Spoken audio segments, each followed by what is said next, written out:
ఇలా తీసుకుంటే ఇప్పుడు ఇక్కడికి వచ్చేద్దాం. చాతబడి, బాణామతి, ఇంకా తీసుకున్నట్టయితే రకరకాలుగా ఉన్నాయి, వందల్లో ఉన్నాయి. చాతబడి ఎలా చేస్తారు, చేసే విధానం ఎలా ఉంటుంది? నేను చూసిన కొన్ని రకాలు చూశాను, కొన్ని రకాలు చేయడం చూసా, కొన్ని రకాలు మోక్షం కలిగించడం చూసా, విడగొట్టడం చూసా. ఎలా ఉంటాయి చాతబడి? చూడండి, చేతబడి అనే దాంట్లో మోక్షం లేదు. ధర్మ కార్యక్రమాలకై మాట్లాడదాం. చీమ వస్తుంది నీ దగ్గరికి, అది నిన్ను కరిచింది అనుకుందాం, ఒక క్షణం అంటున్నాను. కరవగానే పైకి చూడగానే పైన పాము ఉంది అనుకుందాం. పామును చూసి ఆ ప్రమాదాన్ని రక్షించడానికి పరమాత్ముడు వచ్చిన ఆజ్ఞ ఈ చిన్న చీమే. కానీ ఆ చీమ ఇలా కొడితే చనిపోతుంది. అంటే అది ఒక క్షణమైన జీవితమే, దాన్ని కొట్టగానే చనిపోతుంది. దానికి బతకదు, దానికి కనబడదు. కానీ నువ్వు పెద్ద ప్రమాదం నుంచి బయటపడ్డావు అంటే పరమాత్ముడి ఆజ్ఞ ద్వారా. ఈ చేతబడి ఏంటంటే మిత్రమా, నీ గురించి బాగా మైక్రో లెవెల్లో డిస్కషన్. అంటే ఇప్పుడు నీ పేరు ఉదాహరణకి శివ, నా పేరు శంకర అనుకుందాం. ఈ శంకర్ గురించి బాగా మైక్రో లెవెల్ స్టడీ చేసి నా యొక్క సీక్రెట్లు వేరే వ్యక్తికి చెప్పడమే చేతబడి. ఎలా అవుతుంది అని అంటే మిత్రమా, నీ గురించి చేతబడి చేయాలి అని చెప్పి నేను చెప్తే క్షుద్ర విద్యలు నేర్చుకున్న ఒక గురువు కానీ, ఒక స్థాయిలో ఉన్న ఒక వ్యక్తి కానీ ఎలా సులభంగా నీ వైపు చేస్తాడు పనులు? బాగా ఆలోచించండి.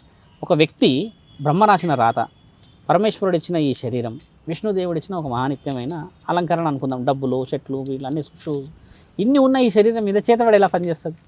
ఒక మైక్రో లెవెల్ నువ్వు క్వశ్చన్ నువ్వు ఆలోచన చేసి చెప్పు, ఎలా పనిచేస్తుంది అంటే మిత్రమా, ఎప్పుడైతే నీ బలహీనతలు నీవు నమ్మిన మిత్రుడికి కానీ, నీవు నమ్మిన భార్యకి కానీ, నీవు నమ్మిన ఇంట్లో వాళ్ళకి తెలుస్తాయో, ఈ విషయాలు వాళ్ళకి చెప్పడం వల్ల ఆయన వేసే ఆ బాణం పనిచేస్తుంది.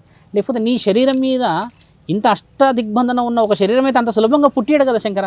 మహానీయులు అవుతారు ఒక్కొక్కళ్ళు, పెద్దోళ్ళు సంపాదించారు. అలాంటి వ్యక్తి మీద ఎలా జరుగుతుంది ప్రయోగం?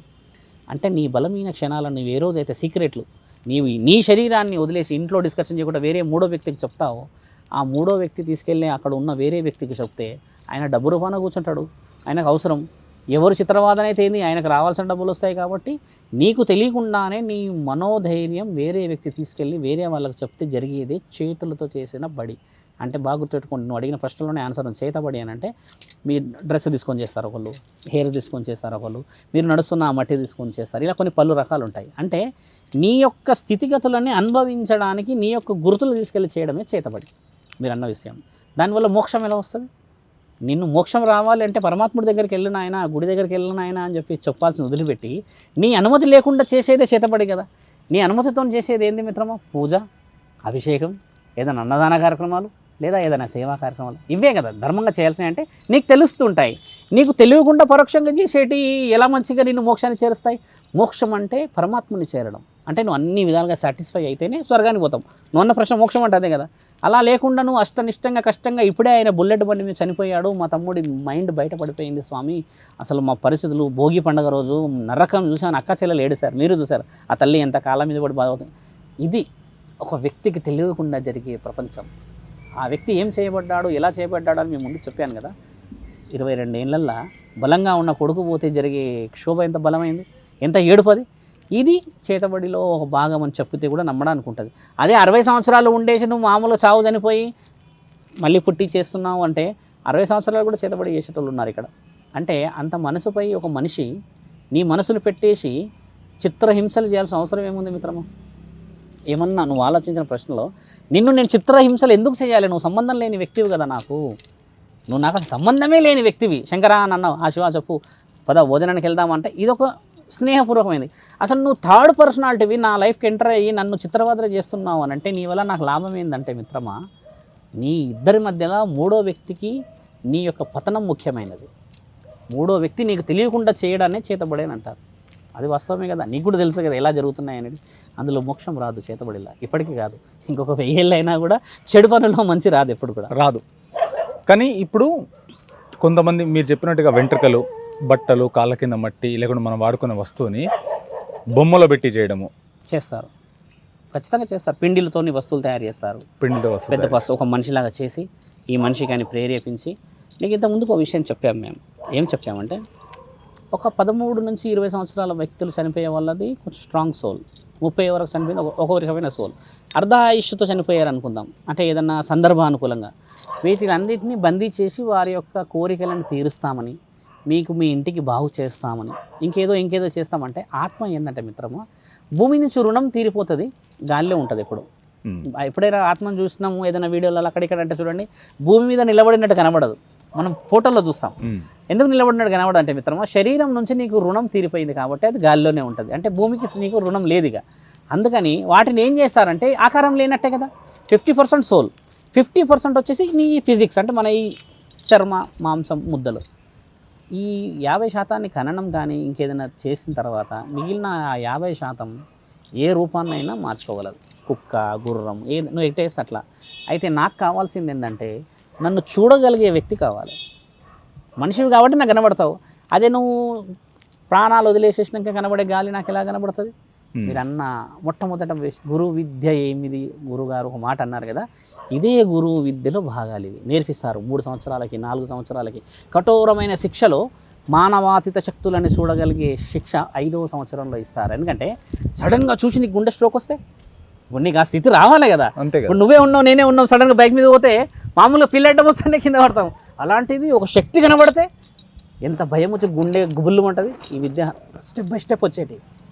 నీవన్న ఆ శక్తిని చూడగలిగే ఒక శక్తులు ఉండడం చేత దాన్ని వశీకరణం చేస్తారు. బాగా గుర్తుపెట్టుకో, వశీకరణ శరీరానికి చేసే సిద్ధహస్తుడు ఈ భూమండలంలో లేడు మిత్రమా, అంత అబద్ధపు గూటకం. వశీకరణం శరీరానికి చేయరు, వశీకరణం ఆత్మకి చేస్తారు. చేసి ఆశ చూపిస్తారు, చూపించేసి వారి మీద నష్టం చేయి. ఎందుకంటే ఒక వ్యక్తి ఆల్రెడీ వచ్చింది కదా, ఫలానా వ్యక్తిని మనం నష్టం చేయాలి. ఇది జరుగుతున్న తరుణం. మీరు అన్నారు గురువర్య మీరు ఏ విద్య నేర్చుకున్నారు అన్నారు కదా, ఆ మంచివాడిని కాపాడే విద్య మేము నేర్చుకున్నాం. ఆ విద్య అర్హత సంపాదించాను నేను. నా దగ్గరికి వచ్చిన సుమారు 2-3 లక్షల మంది భక్తుల్లో ఇంతవరకు ఎవరిని నేను వెంటికి పంపించలే మిత్రమా. గెలిచి చూపించి అదే కుటుంబాలు ఈరోజు ఆస్ట్రేలియాలో పెద్ద పెద్ద దేశాల్లో సెటిల్డ్ అయిన నాతో వీడియో కాల్ మాట్లాడతారు. స్వామి బిడ్డ పుట్టాడు, అందరూ బాగున్నారు. నేను చేసింది ఏం తెలుసా మిత్రమా, ఏ గాలిని పట్టలే. మీరు రాకముందుకు మిమ్మల్ని నిలబెట్టే గంట మాట్లాడానా, నేను ఇచ్చేది అదే. వాళ్ళకి ఇచ్చే ఆ సమయం మా మనసు అంతా దిగిపోతుంది. ఒక వ్యక్తికి నేను ఉన్నానన్న ధైర్యం ఇవ్వడమే ఈ రోజుల్లో మనవుడు నేర్చుకోవాలి. ఎవడు వాడిది వాడు, నీదేదో నువ్వు చూసుకో, నాకెందుకు నీ పరిస్థితి అని ఈరోజు కన్న తల్లిదండ్రుల నుంచి మొదలు పెడితే అన్నదమ్ములు, బయట స్నేహితుడు, ప్రేమించిన అమ్మాయి, సౌభాగ్యవతి దగ్గర నుంచి అందరూ అన్నవాడు ఎక్కడికి పోతాడు? ఒక్క మాట నేను ఆలోచించు. ఈరోజు పొద్దున ఫోన్ వచ్చింది నాకు భీమవరం నుంచి, చనిపోయిన వాళ్ళని బతికిస్తారా స్వామి అని అడిగింది ఫోన్లో. నేనేమన్నా అంటే మిత్రమా, అమ్మ నా తల్లి చనిపోయిన వాళ్ళని బ్రతికియరు, మరణ గండాలు ఉన్న వాళ్ళని ఒకవేళ నిజంగా అని ఆయనతో ధర్మ కార్యక్రమాలు పరమాత్ముడు అంటే ధర్మ కార్యక్రమాలు అంటే ఏదో సమాజాన్ని లేపేటి కావు. నీ బిడ్డకి నీవు అవసరం ఉండవచ్చు, నీ తమ్ముడికి నీవు అవసరం ఉండవచ్చు, నీ సౌభాగ్యవతికి నీవు అవసరం ఉండవచ్చు. ఏవి లేకున్నా పరమాత్ముడి నూకలు తినడానికన్నా నీ శరీరం అవసరం ఉండవచ్చు కదా. అలాంటి వారిని మనం మార్గం ఎత్తిస్తాం. ఇది ఒక శివసాధు లక్షణం. ఒక గురువు ఒక విద్యార్థికి ఉపదేశం చేసేది ధర్మం. బలం శివ ప్రవర్తనాం.